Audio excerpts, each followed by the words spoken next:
سورۃ حشر میں جہاں مال فے کی تقسیم کے متعلق تفصیلی ہدایت دی گئی ہیں، وہاں ان لوگوں کا ذکر کرنے کے بعد جو اس وقت ہم میں موجود ہے، یہ بھی کہا گیا ہے اس میں ان لوگوں کا حصہ ہے جو ان کے بعد آئیں گے، لیکن اگلی نسل جو آئے گی۔ اور اب ظاہر ہے اگر ان ارضیات کو افراد کی ذاتی ملکیت میں دے دیا جائے تو آنے والی امت کا حصہ نہیں رہ سکتا۔ یہ اس صورت میں ممکن ہے کہ یہ مملکت کی تحویل میں رہے، ان کی پیداوار سے مملکت موجودہ افراد معاشرہ کے رزق کا انتظام کرے اور یہ سلسلہ پھر آگے چلتا رہے۔ یہاں اللہ نے بعد میں آنے والوں کو بھی مال فے میں قیامت تک کے لیے شریک کر دیا۔ اس کی عملی شکل یہی ہو سکتی تھی کہ ان ارضیات کو ذاتی ملکیت میں ہرگز نہ دیا جائے۔ یہ فیصلہ سن کر صحابہ کرام بہت خوش بھی ہوئے۔ اس مسئلے کو حل کرتے وقت حضرت عمر نے قرآن مجید جو نسخہ کیمیا ہے سے استفادہ کیا، اور وہ یہ سمجھتے تھے کہ انسانی معیشت زمین کو کلیدی حیثیت حاصل ہے۔ اس مسئلے کے حل کے لیے کسی افلاطون کے دماغ کی ضرورت نہیں، نہ ہی کسی ارسطو کے منطق کی حاجت ہے، یعنی زندگی دینے والا، زندگی قائم کرنے والا۔ اس سے وضاحت ہو جاتی ہے کہ زندگی کو قائم رہنے کے لیے جس قدر سامان و اسباب کی ضرورت تھی اسے بھی عطا کر دیا۔ کیا ہمیں زندگی کے لیے روشنی، ہوا، حرارت، پانی، خوراک کی ضرورت ہوتی ہے؟ اللہ نے ان تمام اشیاء کو انسان کے پیدا ہونے سے بہت پہلے پیدا کر دیا تھا، مہیا کر دیا تھا۔ روشنی، حرارت، ہوا، پانی سطح زمین کے اوپر موجود ہے۔ خوراک کے متعلق اس نے کہا اس کے ذخائر زمین میں جمع کر دیے گئے ہیں، انسان انہیں اپنی ضروریات کے مطابق نکال لے۔ اور اسی طرح ایک صورت میں بھی ہے جس کا میں ترجمہ پیش کر رہا ہوں کہ ہم نے اس میں تمہارے لیے سامان معیشت رکھ دیا ہے اور ان کے لیے جن کے تم رزاق نہیں ہو۔ اب غور فرمایا آپ نے کہ معیشت کا لفظ قرآن نے زمین کی پیداوار کے لیے استعمال کیا ہے۔ انسان کی پیدائش سے بہت پہلے ذرائع حیات زمین پر موجود تھے جو تمام نوع انسان کے لیے مشترکہ اور یکساں وجہ قیام زندگی تھی۔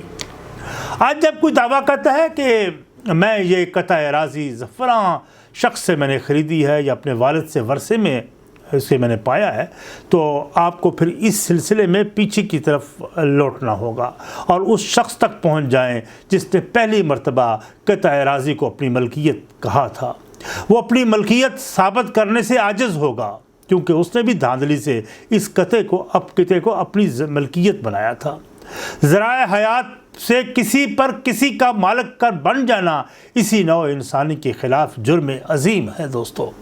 اسی طرح نظریہ جبریہ جو ہمیشہ وقت کے ہر مطلق العنان حکمران طبقے نے اپنی مذہبی پیشواؤں کے ذریعے رعایا میں راسخ کیا اور لوگ اپنے پر ہونے والے ہر استحصال اور جبر کو من جانب خدا یا دیوتا سمجھتے تھے۔ انسانی شعور نے ہمیشہ ہزاروں سال پر محیط اپنے مسائل اور آسودگی کو تقدیر کے اس مروجہ نظریے کے تحت رکھتے ہوئے پرکھنے کی کوشش کی۔ وہ اپنے ساتھ پیش آنے والے حادثات اور مصائب کو اسی تقدیر کے رہن سمجھتے ہیں اور اسی تقدیر کو بدلنے کے لیے مذہب اور دیگر پیشواؤں کے ترلے کرتے نظر آتے ہیں، منتیں کرتے نظر آتے ہیں، حالانکہ اللہ تعالیٰ نے کچھ غیر متبدل قوانین متعین فرما دیے ہیں جو تبدیل نہیں ہو سکتے، جن کے مطابق انسان اپنے اعمال کے نتائج مرتب کرتا ہے۔ انسان کو ہی اس کا اختیار دیا گیا ہے کہ وہ ان قوانین کے مطابق اپنا راستہ اختیار کرے اور یا ان سے انحراف برتے۔ اگر انسان اس قوانین خداوندی کے تحت روش اختیار کرے تو اس کا نتیجہ خوشگوار اور تعمیری ہوگا، اگر ان کے خلاف ورزی کرے گا تو اس کا نتیجہ یقینی تباہی ہوگا۔ انسان کے سامنے دوستو دو ممکنات یعنی پاسبلٹیز ہے اور اسے اختیار دے دیا گیا ہے کہ ان میں سے جسے چاہے اختیار کرے۔ ان ممکنات کو، ان پاسبلٹیز کو تقدیرات الہی کہا جاتا ہے۔ یاد رکھیں یہ تقدیرات الہی اٹل ہے، ان میں سے کسی کا انتخاب کرنے کا اختیار انسان کے پاس ہے۔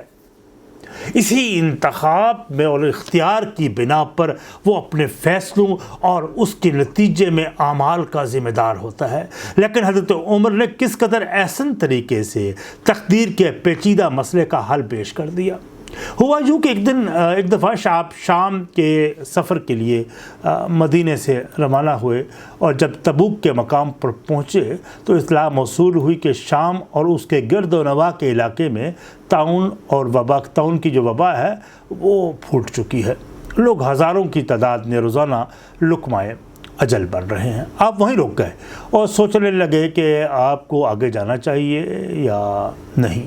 تو رفقا میں اس بات پہ اختلاف پیدا ہو گیا۔ رفقا میں بہت سے اس بات کے قائل تھے چونکہ آپ شام کی طرف ایک مقدس اور بلند و بالا مقصد کے لیے راہ پیما ہے، لہٰذا وبا کو آ کے راستے میں حائل نہیں ہونا چاہیے، اس کو بس پیچھے ہٹ دینا چاہیے، وہ آپ کا کچھ نہیں بگاڑ سکے گی، کیونکہ موت تو قضاء الہی سے آتی ہے۔ اور دوسروں کا خیال تھا کہ آپ کو صحابہ کی اتنی بڑی جماعت کے ساتھ اس طرح کے موت کے منہ میں نہیں جانا چاہیے۔ آپ نے پھر بڑے مسئلے پر غور و فکر کیا اور فیصلہ کیا، میں واپس جا رہا ہوں اور تم بھی واپس چلو۔ حضرت ابو عبیدہ کو جیسے ہی فیصلے کا علم ہوا تو آپ نے حضرت عمر سے کہا، عمر کیا تقدیر الہی سے فرار اختیار کرتے ہو؟ تو یہ سن کر حضرت عمر نے مختصر لیکن انتہائی جامع اور منطق سے جواب دیا، ابو عبیدہ کاش کوئی اور بات یہ کہتا، میں تقدیر الہی سے تقدیر الہی کی طرف فرار اختیار کر رہا ہوں۔ حضرت عمر نے بات آگے بڑھاتے ہوئے وضاحت کی، ابو عبیدہ ذرا غور تو کرو، اگر تمہارے پاس کچھ اونٹ ہوتے تم انہیں ایسی وادی میں لے جاتے جن کا ایک حصہ سرسبز اور دوسرا بنجر ہوتا، تم اگر اپنے اونٹوں کو بنجر علاقے میں چھوڑتے تو کیا تقدیر الہی کے مطابق نہ ہوتا؟ اور اگر انہیں سرسبز اور شاداب رقبے کی طرف لے جاتے تو کیا یہ بھی تقدیر الہی کے مطابق نہ ہوتا؟ کس قدر جامع اور بلیغ ہے یہ انداز بات سمجھانے کا۔ تقدیر جیسے پیچیدہ ترین مسئلے کا قرآن کریم کی روشنی میں اسے آسانی سے سمجھ لینا اور پھر اسے سمجھانا حضرت عمر فاروق رضی اللہ عنہ جیسے دانشور انسانوں سے ہی ممکن تھا۔ تو اب ہم آتے ہیں بیت المقدس کی فتح پر۔ دوستو، کسی بھی قوم کی ہمتیں اور جوان اور پرعزم ہونے کے پس پردہ جذباتی عقیدت مندیاں بھی ہوتی ہیں، لیکن شکست خوردہ ہزیمت گزیدہ قوم کے لیے یہ عقیدت مندیاں بھی محکم سہارا نہیں ہو سکتی۔ اور جب عیسائیوں کو نے دیکھا کہ مسلمانوں کو بیت در پہ کامیابی مل رہی ہیں تو انہوں نے بیت المقدس کی حفاظت پر آخری سانسوں تک لڑنے کا فیصلہ کرنے کی بجائے وہاں سب تبرکات کو قسطنطنیہ منتقل کر دیا۔ اگرچہ ہرکل نے وہاں کثیر تعداد میں فوجیں جمع کر دی تھی جس کا کمانڈر ان چیف اتربون تھا، اور عیسائی فوجیوں کے مذہبی جذبات جو برانگیختہ کرنے کے لیے وہاں کا سب سے بڑی مذہبی جو پیشوا تھا اسفر یونس موجود تھا، لیکن مسلمانوں کے فوج کے طویل محاصرے سے خوف زدہ ہو کر عیسائی فوج کے سپہ سالار اتربون نے راہ فرار اختیار کی۔ لیکن مذہبی پیشوا سفر یونس نے حضرت عمر بن عاص سے جو پیغام بھیجا کہ ہم بلا مقابلہ اطاعت کے لیے تیار ہیں بشرط کہ معاہدہ صلح پر آپ کا امیر المومنین خود یہاں آ کر دستخط کرے۔ پیغام موصول ہونے کے بعد حضرت عمر نے بیت المقدس جانے کا قصد کیا۔ عیسائیوں کی طرف سے یہ فیصلہ مسلمانوں کی طرف سے سخت دباؤ کا نتیجہ تھا، کیونکہ حضرت عمر خود ایک بہت بڑی عسکری کمک لے کر جابیہ کے مقام پر پہنچ چکے تھے، اور یہ وہ مقام تھا جہاں سے سرزمین اردن اور شام کا اتصال ہوتا ہے۔ جیسے ہی بیت المقدس میں عیسائی حکمرانوں کے اس ممکنہ حملے کا علم ہوا تو وہ حواس باختہ ہوئے، اور عیسائی فوج کا کمانڈر اتربون کچھ اہم فوجی قیادت کے ساتھ مصر کی جانب رفو چکر ہو گیا۔ تو بوڑھے پادری نے اسی میں راہ نجات سمجھی کہ مسلمانوں سے صلح کر لی جائے، اس لیے اس نے محفوظ راستہ کا انتخاب کرتے ہوئے حضرت عمر خلیفہ وقت کے آنے کی درخواست کی۔ اب آئیے دیکھیں اس شاہانہ جلوس کی جھلک۔ اس طرح کے فردوس بدامہ مناظر کب دیکھنے کو آج تک ملے ہیں؟ 22 لاکھ مربع میل پر پھیلی مملکت کا یہ سربراہ عمر فاروق فاتح ایران اور روما کی حیثیت سے عازم سفر ہوئے تو سر پر نہ ٹوپی تھی نہ امامہ، ایک ایسی اونٹنی پر سوار تھے جس پر ایک اونی کمل تھا۔ دونوں پاؤں بے رکاب کجاوے میں ایک دوسرے سے رگڑ کھا رہے تھے۔ اونٹنی کے ارد گرد کچھ تھیلے لٹکے ہوئے تھے جس میں خوراک تھی، جن میں ایک میں ستو تھی اور دوسری میں کھجوریں، اور سامنے پانی کا مشکیزہ تھا۔ رفقا کی جماعت ساتھ تھی۔ آپ ہر روز صبح اپنے رفقا کے ساتھ بیٹھتے، اپنا زاد راہ دسترخوان پر رکھ دیتے جسے سب مل کر کھاتے۔ راستے میں چلتے ہوئے دین کی تعلیم دینے سے بھی غافل نہ تھے۔ ایک ایک اونٹوں پر دو دو سواروں کو حصے میں آئے تھے۔ آپ کے ساتھ آپ کا ملازم تھا زمیل، وہ آپ کے ساتھ تھا۔ اس نے طے پایا کہ ایک منزل آپ سوار ہوتے تو وہ غلام مہار پکڑ لیتا، دوسری منزل پر وہ ملازم سوار ہوتا۔ بیت المقدس سے کچھ فاصلے پر جب قافلہ پہنچا تو سواروں کا ایک دستہ آن پہنچا جسے حضرت ابو عبیدہ نے آپ کا استقبال کے لیے بھیجا تھا۔ اس وقت کیفیت یہ تھی کہ آپ نمدے کا کرتا پہنے ہوئے تھے جس میں پیوند لگے ہوئے تھے اور ان میں کچھ پیوند چمڑے کے تھے۔ رفقا نے عرض کی کہ آپ ایک نئے ملک میں اجنبی قوم کے ہاں ایک فاتح کی حیثیت سے جا رہے ہیں، بہتر ہوگا آپ اونٹنی کی بجائے اس ترکی گھوڑے پر سوار ہو جائیں، وہ لباس زیب تن کریں جسے حضرت ابو عبیدہ نے آپ کے لیے بھیجا ہے۔ روایت کے مطابق پہلے تو آپ اونٹنی سے اترے، ریشمی کرتا پہنا، ترکی گھوڑے پر سوار ہوئے، لیکن 2-4 قدم چلے ہوں گے تو گھوڑے سے اتر گئے اور اپنے رفقا سے کہا، عزیزان من، تو میری لغزش سے درگزر، اللہ قیامت میں تمہاری لغزش سے درگزر کرے گا۔ جس نخوت و تکبر نے اس وقت میرے دل میں راہ پالی ہے وہ یقیناً تمہارے امیر کو ہلاک کر دے گی۔ اس کے بعد آپ نے دوبارہ وہی پیوند لگے کپڑے پہن لیے، آگے بڑھے تو حضرت ابو عبیدہ، حضرت خالد بن ولید، یزید بن سفیان نے آپ کا استقبال کیا جنہوں نے ریشمی کرتے پہن رکھے تھے۔ ان کو دیکھ کر آپ سخت غصے میں آ گئے اور کہا، تم لوگ اتنی جلدی بدل گئے؟ تم ہی 2 برس میں اس قسم کی تاناسانی اختیار کر لی؟ اگر تمہارا یہی طرز عمل رہا تو خدا کی قسم، خدا تمہاری جگہ کسی دوسری قوم کو لے آئے گا اور تمہاری حکومت اس کو دے گا کہ حریر و اطلس پہننے والی قوموں حکومت کے اہل نہیں ہوتی۔ اس پر سب نے معذرت چاہی، عرض کی، امیر المومنین، ہم نے یہ کرتے اس قوم کی خاطر پہن رکھے ہیں، دیکھ لیجئے ان کے نیچے وہی ہتھیار موجود ہیں۔ یہ دیکھا آپ نے تو آپ کا غصہ ٹھنڈا ہو گیا۔ اب یہ شاہانہ جلوس بیت المقدس میں داخل ہوا تو ان کے استقبال کے لیے اس قوم کا سردار موجود تھا۔ آپ نے اس سے فرمایا، میرا کرتا سفر کی وجہ سے پھٹ گیا ہے، اسے دھو دیجئے اور سی بھی لائیے، اتنی مدت کے لیے مجھے کوئی اور کرتا دے دیجئے۔ اس نے وہ کرتا دھویا اور سیا بھی اور ایک کرتا تیار کر کے پیش کیا اور کسی سے کہا، اسے میری طرف سے قبول کیجئے۔ لیکن آپ نے اپنا کرتا دوبارہ پہنا اور کہا، یہ میرا کرتا جو زیادہ پسینہ جذب کرتا ہے۔ ابھی روانہ ہی ہونے لگے تو پادری نے کہا، آپ شہر میں داخل ہو رہے ہیں، ذرا اچھے کپڑے پہن لیجئے، گھوڑے پر سوار ہو جائیے، اس سے رومیوں کی نگاہ میں آپ کی عظمت بڑھے گی۔ تو آپ نے جواب دیا، خدا نے ہمیں جو عزت دی ہے وہ اسلام سے ہے، ذرا ان اضافی چیزوں سے نہیں، اس لیے اس کی مجھے ضرورت بھی نہیں۔ جی ہاں، یہی وہ سچائی ہے۔ جب تک مسلمانوں نے اسلام کو اپنے لیے وجہ عزت و شرف سمجھا، وہ آسمان عظمت و وقار کے درخشاں ستارے بن کر چمکے۔ جب انہوں نے اس کو چھوڑ دیا تو وہ ان بلندیوں سے ٹوٹے تاروں کی طرح گرے اور فضائے زمانہ کی گردش میں پس کر راکھ ہو گئے۔ بہرحال آپ نے بیت المقدس کی اسقف اعظم کا معاہدہ لکھ کر دیا۔ اس معاہدے سے فارغ ہونے کے بعد آپ گئی رات تک بحضور رب العزت سجدہ ہے شکرانہ ادا کرتے رہے۔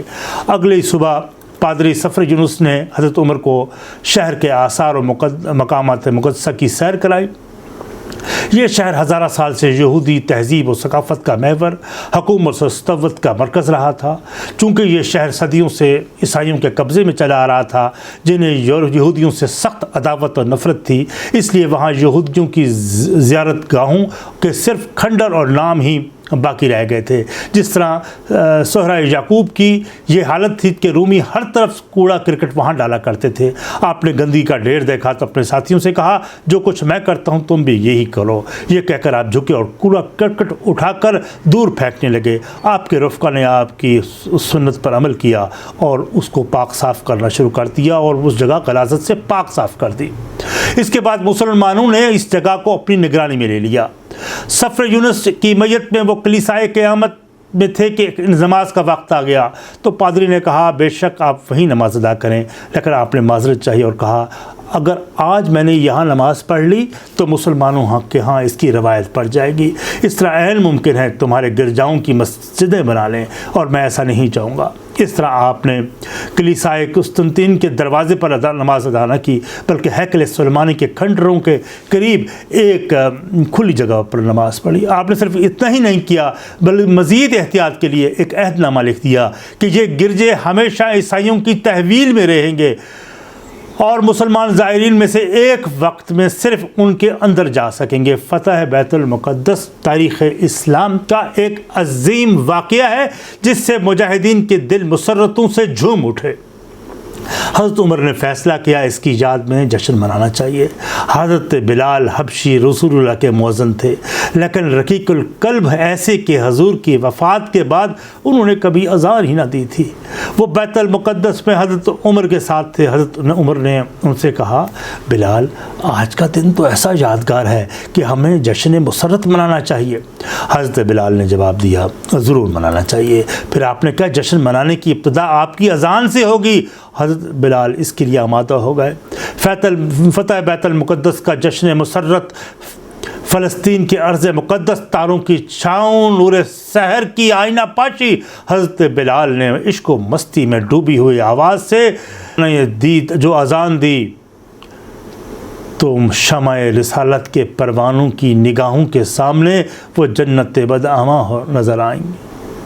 وہ مناظر نظر آ گیا جب وہ حضور صلی اللہ علیہ وسلم کی امامت میں صفیں باندھ کر نماز ادا کیا کرتے تھے۔ حضرت بلال کی آواز سینوں کو چیر کر دلوں کی انتہائی گہرائیوں میں اترتی چلی گئی۔ رفقائے رسول تڑپ اٹھے اور روتے روتے ان کی ہچکیاں بن گئیں۔ خود حضرت عمر بے تاب ہو گئے۔ حضرت بلال کی ہم نوائی میں ساری وادی اللہ اکبر سے گونج اٹھی۔ جب انہوں نے کہا اشہد ان لا الہ الا اللہ تو دشت و جبل پکار اٹھے، خودی کا سر نہاں لا الہ الا اللہ، خودی ہے تیغ فساں لا الہ الا اللہ۔ اور اقبال نے کیا خوب کہا، وہ سحر جس سے لرزتا ہے شبستان وجود، ہوتی ہے بندہ مومن کی اذان سے بیدار۔ دوستو آج کا ہمارا ایپیسوڈ ختم ہوا۔ ہم نے بیت المقدس تک کے واقعوں کا احاطہ کیا اور کہ بیت المقدس کو کس طرح فتح کیا گیا تھا، اور اس کا کریڈٹ یقیناً ان تمام مجاہدین کو جاتا ہے، عمر فاروق کو اور ان کے تمام رفقا کار کو جاتا ہے جن کی تربیت حضور صلی اللہ علیہ وسلم نے کی تھی۔ اور اس کے ساتھ اس کے بعد ہم ان کی جو انتظامی صلاحیتیں تھیں، جو اگلا ایپیسوڈ ہے وہ اس پر ہم کریں گے، باتیں گفتگو کریں گے۔ جڑے رہیے گا، اپنی آرا سے بھی ضرور نوازیے گا۔ بہت شکریہ، والسلام۔